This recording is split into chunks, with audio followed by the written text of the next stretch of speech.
How to choose a stock for your portfolio investing, right. तो ये आज video का टॉपिक है। सो इसके बारे में आज हम लोग डिस्कस करेंगे। काफ़ी रॉ एंड प्रैक्टिकल वीडियो होगा। एंड ये वीडियो एक इंस्पायर्ड है एक कन्वर्सेशन से, मेरे और मेरे फ्रेंड के बीच में।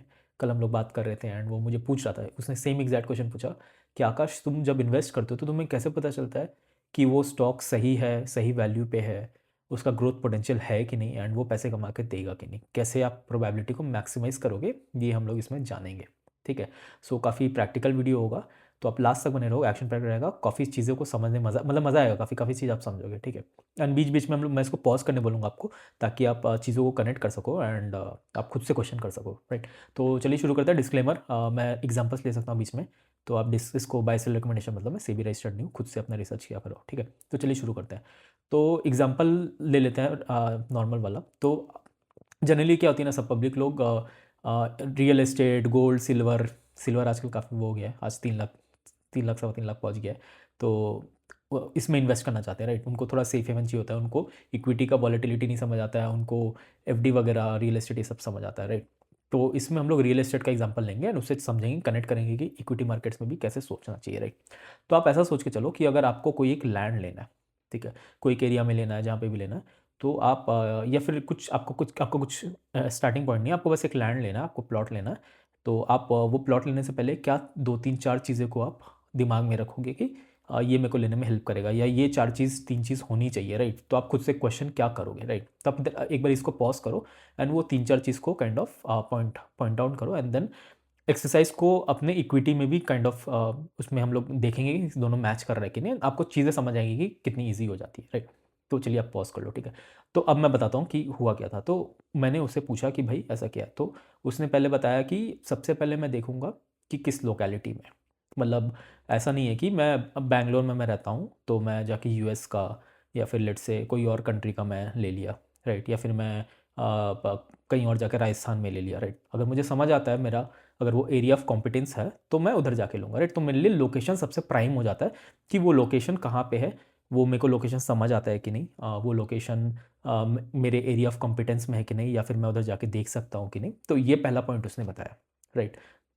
और दूसरा पॉइंट उसने बताया कि मैं देखूंगा कि वो, क्योंकि लैंड ले रहा हूँ मैं प्रॉफिट कमाने के लिए, मतलब मैं आज लूँगा 5 10 साल बाद बेचूंगा, राइट। तो उस लैंड के आसपास, उस पर्टिकुलर एरिया में या सिटी में डेवलपमेंट का क्या सीन है, फ्यूचर प्रॉस्पेक्ट्स क्या है, राइट। क्योंकि क्या होगा कि ना, वो फ्यूचर प्रोस्पेक्ट से ही आसपास में और इंडस्ट्रियल एक्टिविटी होंगी, रेसिडेंशियल एक्टिविटी होंगी, घर बनेंगे, मॉल्स बनेंगे, राइट। तो वो फ्यूचर प्रोस्पेक्ट को वो ध्यान में रखेगा। एंड ये सब कैसे पता चलेगा, लोगों से आप बात करोगे या फिर न्यूज़ पढ़ोगे कि वहाँ पे हाईवे बन रहा है या मेट्रो बन रहा है, तो ये सब काफ़ी पब्लिक न्यूज़ हो जाता है, राइट। बहुत सारे इंटरनल न्यूज़ भी होते होंगे, बट उनका एक्सेस तो नॉर्मल पब्लिक को रहता नहीं है। बट जो भी आपके विसिनिटी में है, आपके एरिया ऑफ कॉम्पिटेंस के अंदर है, या जो भी आपको चीज़ समझ आ रहा है, आप उसके हिसाब से डेवलपमेंट, फ्यूचर डेवलपमेंट को काइंड ऑफ अपने दिमाग में रख के ये करोगे, राइट। तो पहला हो गया लोकेशन, दूसरा हो गया फ्यूचर डेवलपमेंट, एंड तीसरा हो गया आपका प्राइसिंग। तो प्राइस तो लास्ट में आ जाता है कि बस किस वैल्यू में मेरे को मिल रहा है। अब ऐसा नहीं है ना कि मेरा बजट ही है 20 30 लाख का, या फिर लेट से मैं इतना ही स्पेंड कर सकता हूँ एंड वो लैंड मिल रहा है 3x 4x में, राइट। तो ये 3 पैरामीटर उसने मुझे बताया, ठीक। अब यही 3 पैरामीटर को मैं एग्जैक्टली सेम मार्केट्स में लगा के आपको अभी जस्ट समझाऊंगा, ठीक है। तो लोकेशन को आप समझ लो। लोकेशन मैंने क्या बताया, लोकेशन वो हुआ जहाँ पे आपका एरिया ऑफ कॉम्पिटेंस हुआ, जहाँ पे आपको चीज़ें समझ आ रही है, जहाँ पे आपको लेने का मन है, जो आपको समझ आ जाती है, राइट। तो मार्केट्स में आप इसको ले लो इंडस्ट्री या एरिया ऑफ कॉम्पिटेंस, या वो जगह जहाँ पे आपको समझ आती है। जैसे फॉर एग्जांपल मैं जितने भी वीडियोस बनाता हूँ, मैक्सिमम वीडियोस में आप जाके देखोगे मेरे कि एक कंजम्पशन का थीम रहता है। कंजम्पशन में क्या आ जाएगा, सर्विसेज आ जाएंगी, ठीक है, एंटरटेनमेंट आ जाएगा, मैंने कुछ सिनेमा कंपनीज को कवर किया है, खाने पीने की चीज़ तो आ जाएगी, वो तो काफ़ी कॉमन है। फिर कपड़े पहनना, ये सब भी कंजम्पशन ही है, राइट। रिटेल अपैरल हो गया, फिर ड्रिंक्स हो गया, कुछ भी। तो जो आप कंज्यूम कर रहे हो, जो चीज़ें दिख जाती है, जो काफ़ी ईजी होती है अंडरस्टैंड करने में बिजनेस में, वो मेरी एरिया ऑफ कॉम्पिटेंस हो जाएगा। तो मैं वो इंडस्ट्री में काइंड ऑफ ऑपरेट करने जाऊँगा, वो इंडस्ट्री में मैं इन्वेस्ट करने जाऊँगा, राइट। तो आपको भी अपने आप से क्वेश्चन करना चाहिए कि भाई अगर मैं लेट से बैंक में काम कर रहा हूँ, बैंक मुझे बहुत अच्छे से समझ आता है, तो मैं हो सकता है मैं बैंकिंग में इन्वेस्ट करना प्रेफर करूँ, क्योंकि मुझको इधर की निटी ग्रिटीज़ पसंद है, राइट। या फिर ऐसा हो सकता है, चलो बैंक में आप काम करो बट बैंक का आपको ज़्यादा चीज़ पता नहीं, आप कैशियर हो, राइट। तो आप कंजम्पशन में करो, कंजम्पशन खाना पीना, तो आपको कपड़ा वगैरह तो ईजिली समझ आता होगा। चलिए वो भी नहीं आता है, लेट से आपको हॉस्पिटल समझ आता है, लेट से आपको मॉल समझ आते हैं, जो आपको समझ आता है A to Z चीज़ें आप उसमें करो। और लेट से अगर आपको कुछ भी नहीं समझ आता है, तो आप एक दो सेक्टर जो आपको लग रहा है ईजी हो सकता है, आप उसको पढ़ना शुरू करो, तो आपको धीरे धीरे समझ आएगा कि 4 चीज़ मैं पढ़ूंगा तो एक चीज़ मुझे बहुत अच्छे से समझ आ रहा है, इसमें मज़ा आ रहा है, तो वो आपका एरिया ऑफ कॉम्पिटेंस हो गया। तो वही आपका रियल एस्टेट के एग्जाम्पल में लोकेशन हो गया, वही इंडस्ट्री में आप शुरू करो, क्योंकि आप जो चीज़ आपको आती है आप उससे शुरू करोगे ना, तो आपका कॉन्फिडेंस काफ़ी ज़्यादा बढ़ जाता है एंड आपको सक्सेस मिलने की प्रोबेबिलिटी बढ़ जाती है चीज़ों की, राइट। तो आप ऐसा ऐसा समझ लो कि आपको भाई बाइक चलाना आता है, तो आप बाइक चलाने शुरू करो, आप डायरेक्ट गाड़ी पे क्यों कूद रहे हो, राइट, वैसा चीज़, ठीक है। तो लोकेशन वाला चीज़ हो गया। तो आप अपना स्पेसिफिक एरिया ऑफ कॉम्पिटेंस वाले इंडस्ट्री में काइंड ऑफ आप चीज़ को देखो एंड वहाँ पे चीज़ों को पढ़ने लगो, पीयर्स को पढ़ो। मतलब लेट्स से कोई एक कंपनी है, लेट्स से मैं कंपनी का नाम लेता हूँ, जैसे बिस्किट वगैरह या खाने पीने की ब्रिटानिया को ले लो, आप ब्रिटानिया को पढ़ो, फिर उसके बाद आप जाके HUL को पढ़ो, ठीक है, फिर आप जाके बाकी छोटे छोटे कंपनी स्नैक्स कंपनीज़ को पढ़ो, बीकाजी हो गया, फिर क्या नाम है अपना HOAC फूड्स को ले लो, वरुण बेवरेज को ले लो, राइट। तो ये सब FMCG वाली प्लेयर होगी। आप इसमें 4-5 चीज़ पढ़ोगे तो आपको चीज़ समझ आने लगेगी कि भाई ये मेरा एरिया ऑफ कॉम्पिटेंस है, मुझे मज़ा आ रहा है, राइट। तो लोकेशन वाला अपना कवर हो गया। दूसरा पॉइंट आपने उसने क्या बताया था कि फ्यूचर प्रॉस्पेक्ट्स क्या है, ग्रोथ ड्राइवर्स क्या है जिसकी वजह से मेरा प्लॉट का दाम बढ़ जाएगा आज से 5-10 सालों बाद, राइट। तो वही सेम चीज़ अब मार्केट में हम लोग क्या देखेंगे, जो कंपनी मैं पढ़ रहा हूँ, सेट ऑफ कंपनीज मैंने पढ़ा, 5-10 कंपनीज मैंने पढ़ा, ठीक है। अब वो कंपनी आके क्या बता रही है, उसके अभी लेट से रेवेन्यू नंबर्स क्या चल रहे हैं, क्या वो बता रही है कि मैं आगे गोइंग फॉरवर्ड मैं अपना रेवेन्यू को बढ़ाऊंगा, ठीक है। जैसे फॉर एग्जांपल रियल एस्टेट में क्या हो रहा है कि वहाँ बता रहे हैं कि रोड बनेंगे, मेट्रो बनेंगे, हाईवेज बनेंगे, तो आपको लगेगा कि भाई आपकी प्राइस, आपको लगेगा क्या मतलब एक्चुअल में उस लैंड की प्राइस बढ़ जाएगी, राइट।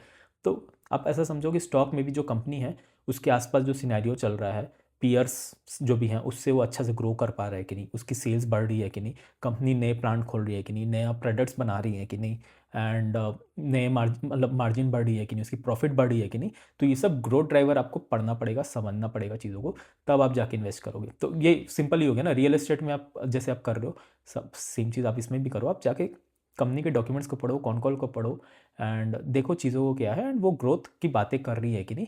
एंड ग्रोथ भी अच्छा ग्रोथ होना चाहिए, मतलब अगर आपको मोटा पैसा बनाना है तो जितना मोटा पैसा बनाना है उतना ज़्यादा ग्रोथ होना चाहिए। छोटा पैसा बनाना है तो 5-10% का ग्रोथ में आप रुक जाओ तो शायद पैसा बने या ना बने या अटक जाए, पता नहीं। बट अगर आप ग्रोथ लेके आओगे, ग्रोथ ऐसे वाली पढ़ोगे जो 30-40%, 50% की बातें कर रहे हैं और एक्चुअल में उसको एग्जीक्यूट कर रहे हैं, तो आप देखोगे इसमें पैसा काफ़ी जल्दी बनने लग जाता है, काफ़ी सेफ हो जाता है, काफ़ी अच्छा बेट हो जाता है, ठीक है। अगेन मैं कुछ रेकमेंड नहीं कर रहा हूँ, कोई ऐसा हार्ड एंड फास्ट रूल नहीं है, बट जैसे जैसे आप एक्सपीरियंस करते जाओगे चीज़ों को आपको समझ आने लगेगी मैं क्या किस लाइन्स में बोल रहा हूँ, राइट।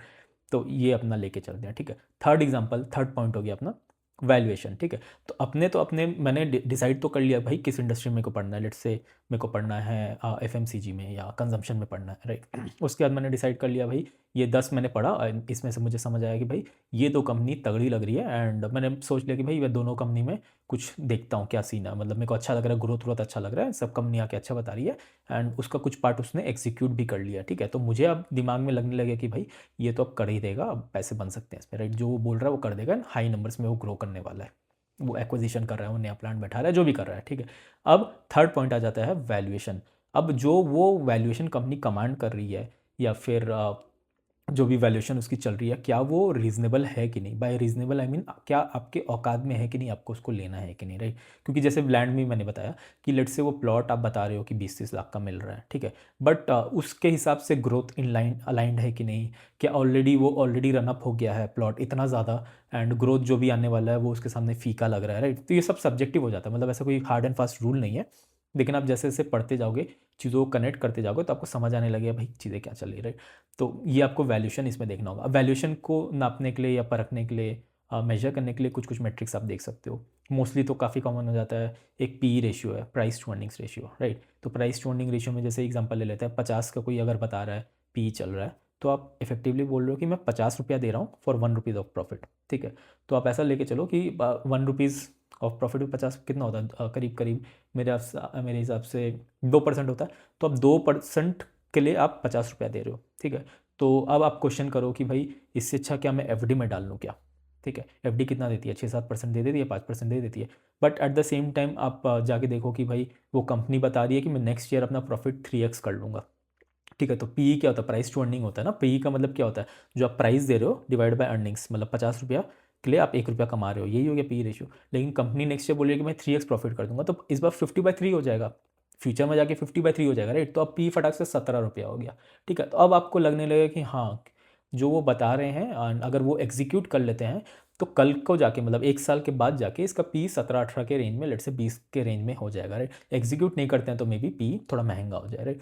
तो अब मार्केट क्या करने का कोशिश करेगा ना कि जैसे जैसे क्वार्टर्स आने लगेंगे, जैसे जैसे और अपडेट्स आने लगेंगे कंपनी के, और दिखने लगेगा कि उसी डायरेक्शन में वो जा रही है कंपनी, उस प्रॉफिटेबिलिटी की तरफ जा रही है, वो 3x प्रॉफिटेबिलिटी की तरफ जा रही है, तो ये क्या करेगा ना, ये जो स्टॉक का प्राइस है वो भागने लगेगा। वो जो फ्यूचर लेके चला कि 18-19 का 20 का पी होने वाला है, उसको वापस से रीरेट करने लगेगा। ऐसा क्योंकि ये क्यों होने लगेगा, आप ऐसा सोचो, ऐसा नहीं होगा ना कि 4 क्वार्टर हो गया, पूरे साल कंप्लीट हो गया, रिजल्ट आया, उसके बाद मार्केट बोलेगा ओ अब तो इसको प्रॉफिट अच्छा हो गया, चलिए अब रीरेट करते हैं, ऐसा नहीं होता है। वो पूरे जर्नी में उसको साथ देगा, राइट। तो ऐसे ही चलता है मार्केट में। तो वैल्यूएशन आपको देखना होगा कि वो आपके औकात के अंदर है कि नहीं। बाय औकात आई मीन कि जो वो ग्रोथ प्रॉस्पेक्ट बता रहा है वो आपको ल्यूक्रेटिव लग रहा है कि नहीं। ये बोलने का मतलब है, मैं ये नहीं बोल रहा हूँ कि आप 50 रुपये का एक स्टॉक ले लिए तो आपका औकात हो गया, आपने ले लिया। मैं ये बता रहा हूँ कि वो जो वैल्यूएशन वो कंपनी कमांड कर रही है, क्या वो इतना अट्रैक्टिव है कि आपको एज ए इन्वेस्टर वो होल्ड करके रखे, ठीक है। तो ये हो जाता है। एक और एग्जांपल ले लेते हैं वैल्यूएशन को काइंड ऑफ बाइफर्केट या डिस्टिंक्ट करने के लिए। तो 50 रुपया में 1 रुपया प्रॉफिट पी, 50 का पी पे ये लोग बोल रहे हैं कि भाई 3x कर देंगे, and let's say next quarter उन्होंने थोड़ा प्रॉफिट ज़्यादा कर लिया, एंड उसको आप एक्स्ट्रापोलेट करके मतलब आप ऐड कर लोगे 4 क्वार्टर में, तो आपको लग रहा है हाँ कर देगी, तो आपको अच्छा लगा, अच्छा बेटा। लेकिन लेट्स से एक और कंपनी आई जिसकी पी है मे बी 30 की पी या 40 की पी है, एंड वो बोल रहे हैं कि भाई नेक्स्ट ईयर में 10% ग्रो करूँगा। तो आपको ऑन फेस वैल्यू तो लग जाएगा भाई 50 महंगा है, 40 काइंड ऑफ सस्ता हो गया। बट अगर इसका भी फ्यूचर प्रोस्पेक्ट आप देखोगे, 50 का फ्यूचर प्रोस्पेक्ट मैंने बता दिया, 50/3 करके 17-18 आ गया। 40 का जब मैं करने जाऊँगा तो 10% ग्रो करिए, राइट। तो 40/1.1 हो जाएगा, तो 35-36 का पी हो जाएगा। अब वही देखो, ये फ्यूचर में 17-18, 35-36, तो ऑलमोस्ट डबल हो गया। तो ये 40 वाला पी करीब करीब आपको महंगा पड़ गया ना, मतलब फ्यूचर के हिसाब से महंगा पड़ गया। अब अलग बात है कि ये आगे जाके इससे अच्छा नंबर ले आए या गलत नंबर ले आए, that is a different thing. But पूरा आप नैरेटिव समझो ना कि किस सेंस में मैं बात करने का कोशिश कर रहा हूँ कि वैल्यूएशन इस हिसाब से काइंड ऑफ ऊपर नीचे हो जाती है, राइट। तो यही तीनों है जो, अगर मैं वापस से पूरा वीडियो को समराइज़ करूँ तो पहला पार्ट मैंने क्या बताया कि आपको एरिया ऑफ कॉम्पिटेंस में काम करना है, जो इंडस्ट्री आपको समझ आ रही है उसमें काम करना है, जो कि लोकेशन हो गया अपना रियल एस्टेट के टर्म्स में। दूसरा हो गया आपका कि ग्रोथ प्रॉस्पेक्ट्स, क्या कंपनी आके कुछ नया ऐसा कर रही है कि जिससे 30-40-50% की ग्रोथ आएगी। मैं 30-40-50% इसलिए बोल रहा हूँ क्योंकि मेरे को थोड़ा अच्छा ग्रोथ चाहिए होता है। अपना जीडीपी भी 6-7% से ग्रो करा, इन्फ्लेशन 6-7%, तो 12-13% तो इधर ही हो गया, तो मेरे को उसका डबल ट्रिपल मेरे को चाहिए पैसा। तो उस हिसाब से ग्रोथ ड्राइवर्स देखो कि ये कंपनी बता रही है कि नहीं। रियल एस्टेट के टर्म्स में हो गया कि आसपास में कुछ डेवलपमेंट्स हो रही है कि नहीं, जिसकी वजह से प्लॉट की रेट भाग जाएगी, राइट। थर्ड होगी वैल्यूएशन। रियल एस्टेट के टर्म्स में वैल्यूएशन होगी अपना कि वो वैल्यूएशन जो भी मिल रही है, जो प्राइस मिल रही है प्लॉट की, मैं क्या उसको पे करने के लिए रेडी हूँ कि नहीं, मुझे एक्सपेंसिव लग रहा है कि नहीं, in line with what ever growth, highway metro जो भी बन रही है मार्केट में। यही हो गया कि जो भी ग्रोथ वो बता रही है, जो भी स्टोरी बता रही है, नैरेटिव बता रही है, क्या उसके लिए मैं उतना देने के लिए तैयार हूँ। गोइंग फॉरवर्ड हो सकता है वो आगे जाके सस्ता हो जाए या महंगा हो जाए, तो उस हिसाब से आपको सोचना है, राइट।